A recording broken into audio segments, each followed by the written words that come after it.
The Gbeo community is located near Wulugu in the West Mamprosi municipality, inhabited by tribal Talinses. Mainly into subsistence farming, the people here are sometimes said to engage in other seasonal activities such as fishing in the White Volta River that separates the community from the nearby Talensi district of the Upper East region.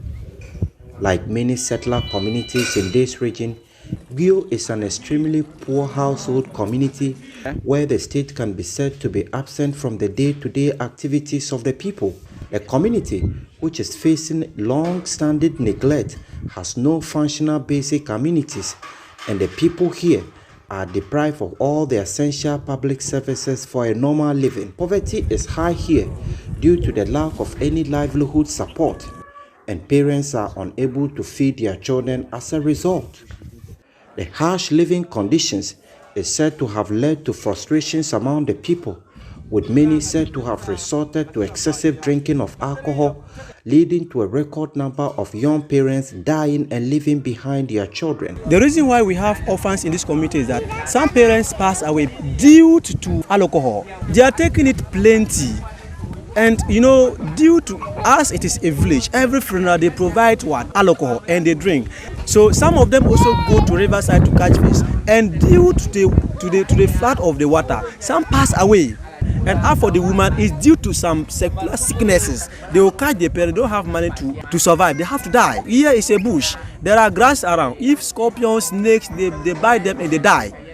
That is the reason why we have more orphans in this community. Malik Mbe Ntima is a son of the chief who helps in taking care of the children who number over 100. The orphans currently are 149 orphans in this community.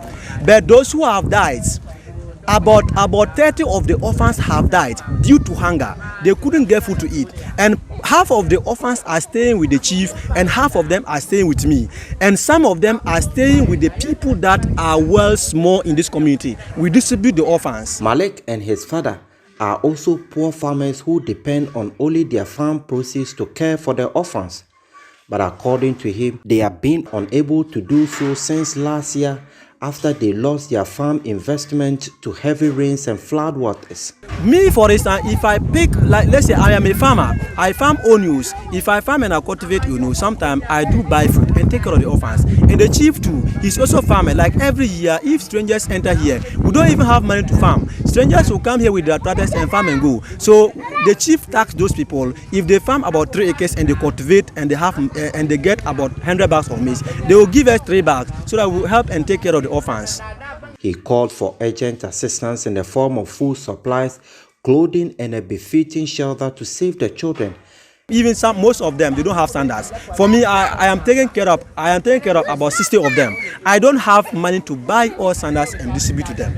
That's my worry. Right now, what I think they want now is food and accommodation. That is what they At need. a gathering in the village square, these children were said to be some of the orphans. They look hopelessly unkept and malnourished at the same time. I spoke to one of them in the local Mamprole dialect. One of my friends just died 2 days ago. For God's sake, we need your assistance. We are hungry.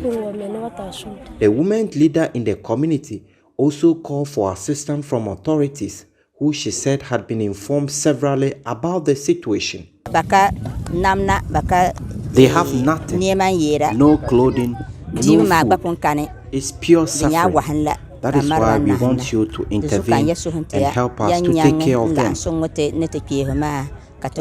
Elias Sotanko reporting from Gbeo, West Mamprosi. Thank you for watching. Subscribe and click the bell icon and get notified every time we share something interesting. We would love to have you on there.